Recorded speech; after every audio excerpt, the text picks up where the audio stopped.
Assalamualaikum warahmatullahi wabarakatuh.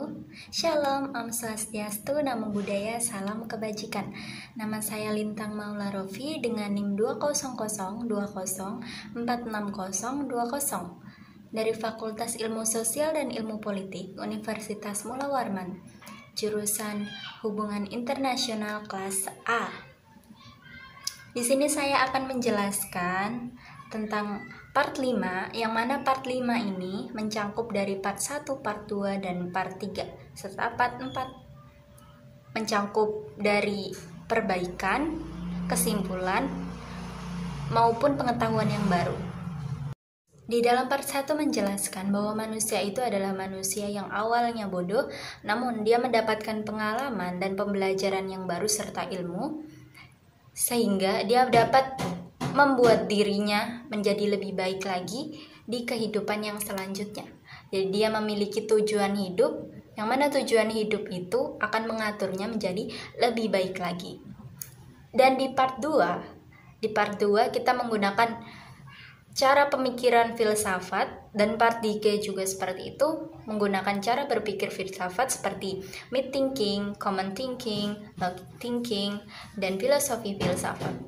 Semua itu merupakan unsur-unsur dasar dari bagaimana kita mengetahui awal mula kita bisa berpikir bagaimana sesuatu itu terjadi atau sesuatu yang kita inginkan itu bisa tercapai. Di dalam part 4 masih sama dengan part 2 dan part 3, menggunakan cara berpikir filsafat. Dan part 5 ini kita akan merangkumnya menjadi lebih detail lagi, maksudnya lebih baik lagi, karena di part 1 sampai part 4 itu mendapatkan kritikan, yang mana kritikan itu berarti kita harus mengulasnya dan membuatnya lebih baik lagi, mengoreksi dari part yang telah ada. Kita akan membahas tentang bagaimana kita bisa mencapai tujuan hidup itu, apa landasannya, dan apa yang akan kita jadikan pijakan untuk kita menggapai tujuan hidup kita itu. Tuhan menciptakan semua makhluk, dan Tuhan itu adalah yang maha kuasa. Dia bisa menciptakan dari yang kecil hingga yang besar. Kita hanya patut mensyukurinya, bukan hanya mengeluh. Filsafat mengajarkan kita untuk berpikir secara mendasar bagaimana cara menyelesaikan masalah atau sesuatu yang akan diketahui. Kita juga diajarkan untuk berpikir secara kritis, secara logis, dan bisa mengungkapkannya secara fakta dan nyata. Kita memakai konsep yang telah dipelajari, yaitu kita akan mempelajarinya melalui dari kebenaran, lalu berdasarkan ilmu, berdasarkan pengalaman, berdasarkan informasi, data, dan kita rangkum menjadi satu. Jadi bisa masuk ke dalam hati nurani dan kita bisa mengungkapkannya secara nyata. Kebenaran tentang tujuan hidup ini direncanakan oleh manusia. Manusia itu hanya bisa berencana, namun Tuhan yang menentukan semuanya. Karena Tuhan itu kuasa dan Tuhan tahu apa yang terbaik untuk manusia. Kebenaran yang telah ditambah ilmu seperti halnya mid thinking, yang mengembalikan kita kepada mitos dan mengembalikan kita kepada kepercayaan kita lebih kepada Tuhan. Lalu common thinking, yang mana common thinking ini mengajarkan kita untuk kembali ke belakang, berpikir ke belakang lagi tentang pengalaman kita. Kita akan mengambil bagaimana pengalaman itu berdampak baik atau buruk bagi kita. Logic thinking, itu juga mengajarkan kita bagaimana logika kita untuk berpikir sesuatu yang baik dan buruk untuk tujuan hidup kita. Ada juga filosofi filsafat yang mengandung unsur cinta, kebenaran, kebijakan, dan hikmah, yang mana itu sudah kita jelaskan di part 4. Lalu di dalam filosofi filsafat itu sendiri mencangkup dari cara pemikiran filsafat seperti yang ada di mid thinking, yang di logic thinking, dan teman-temannya.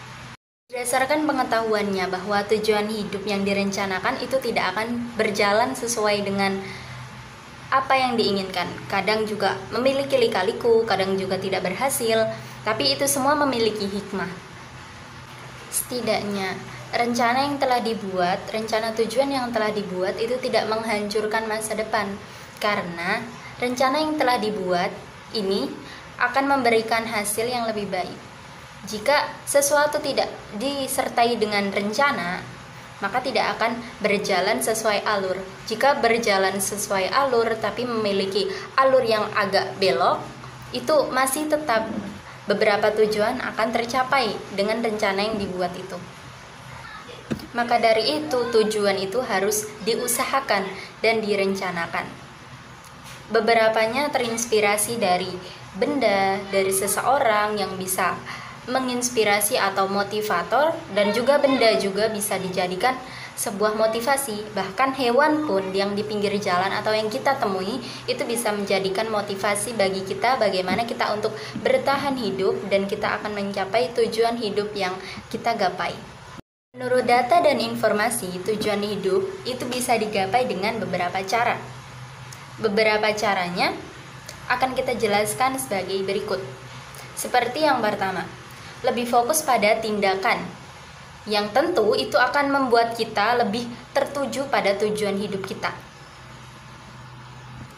Tujuan hidup kita seperti yang dijelaskan pada part-part sebelumnya, yaitu kita mendapatkan kebahagiaan di dunia.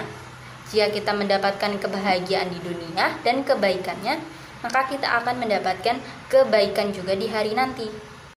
Tindakan ini bisa kita lakukan seperti kita bekerja atau melakukan tugas sesuai dengan keinginan kita, sesuai dengan hati nurani kita. Bagaimana kita merasakan kesenangan, kebahagiaan yang mana akan mengurangi stres, dan itu akan mengurangi kita untuk tidak berpikir berlebihan atau overthinking. Jadi kita bisa lebih fokus pada tujuan hidup kita. Kita akan membahagiakan diri kita sebelum kita membahagiakan orang lain. Ada juga yang kedua, yaitu menanyakan beberapa pertanyaan pada diri kita sendiri. Seperti pertanyaan, apa yang kita wariskan kepada cucu kita, kepada keluarga kita saat kita sudah tidak ada di dunia ini? Kalau menurut saya, kita bisa mewariskannya pada kebaikan yang telah kita punya. Seperti kita menurunkan sifat sopan santun, kita juga mengajarkan pada sifat dermawan. Itu juga termasuk kebaikan yang akan lestari, yang akan bisa dipraktekkan oleh orang-orang lain. Dari kebaikan kita itu akan menjadi hikmah, akan menjadi pahala di hari nanti. Seseorang akan mengenang kebaikan kita dan dia akan mengatakan, iya, ini yang diajarkan oleh dia. Ada juga pertanyaan yang bisa ditanyakan kepada diri kita lagi, seperti halnya apa yang dikatakan seseorang ketika kita sudah tiada. Kalau misalnya kita sudah tiada tapi kita mempunyai seperti permasalahan, atau kita mempunyai seperti seseorang yang membenci kita karena kita menimbulkan permasalahan, maka dia akan mengatakan sesuatu yang buruk tentang kita kepada orang lain. Jika kita bersikap baik, kita bersikap ramah, dan kita juga bisa bersosialisasi dengan baik, maka setiap orang itu akan sungkan untuk berbuat jahat kepada kita, dan dia akan berbuat baik serta akan menebarkan kebaikan yang telah kita buat kepada mereka. Cara yang ketiga, kita bisa seperti menjauhi sosial media, atau kita bisa menjauhi smartphone kita dari jangka waktu yang sedikit lama. Seperti kita meluangkan waktu untuk keluarga, kita meluangkan waktu untuk teman-teman saat kita berkumpul, dan kita juga bisa berbuat kebaikan kepada orang lain. Seperti contoh, jika orang lain itu tidak mempunyai HP, kita sedang berkumpul, maka supaya menyimpan HP-nya, itu menjaga perasaannya, dan juga kita bisa menambahkan komunikasi kita kepada dia. Kita juga bisa menggunakan waktu itu untuk berkomunikasi kepada diri kita sendiri, untuk mengoreksi diri kita sendiri. Sejenak membayangkan bagaimana hari ini kita lebih baik atau kita lebih buruk daripada hari yang kemarin. Kita juga bisa meluangkan waktu ini untuk kita mendekatkan diri kepada Tuhan, seperti memperbanyak ibadah, dan itu juga akan berdampak baik kepada kita.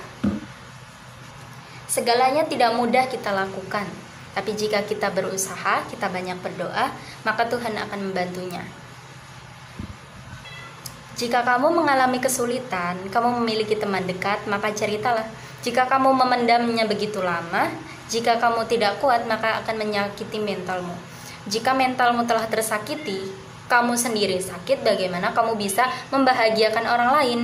Maka dari itu, kita sama-sama menjaga diri kita love self, mencintai diri, sehingga kita bisa mencintai orang lain juga. Dunia adalah tempat kita singgah, seperti halnya kita hanya minum. Jika kita minum, itu hanya sebentar. Kita minum sebentar, lalu kita akan pergi lagi. Itulah gambarannya kita berada di dunia, karena akan ada hari setelah hari dunia nanti. Dari situ kita bisa menanamkan bekal kita di dunia ini, kita tanam banyak-banyak sebelum kita nanti bisa menginjak di hari berikutnya. Dari berbagai cara berpikir filsafat dan juga dari teori yang telah diberikan, kita dapat menyimpulkan bahwa semua itu baik untuk kita. Kita belajar biar kita bisa bagaimana mendefinisikan semuanya secara mendasar. Itu dari beberapanya. Ada kurang lebihnya saya mohon maaf, dan saya meminta koreksinya untuk agar bisa lebih baik lagi. Terima kasih sudah menonton, dan saya harap ini bermanfaat bagi kita semua. Assalamualaikum warahmatullahi wabarakatuh. See ya. Baby, you are strong, you are wise, you are worth beyond 1,000 reasons why. And you can be perfect, baby, 'cause nobody's perfect, darling. But no, no, no, there's nobody in the world like you.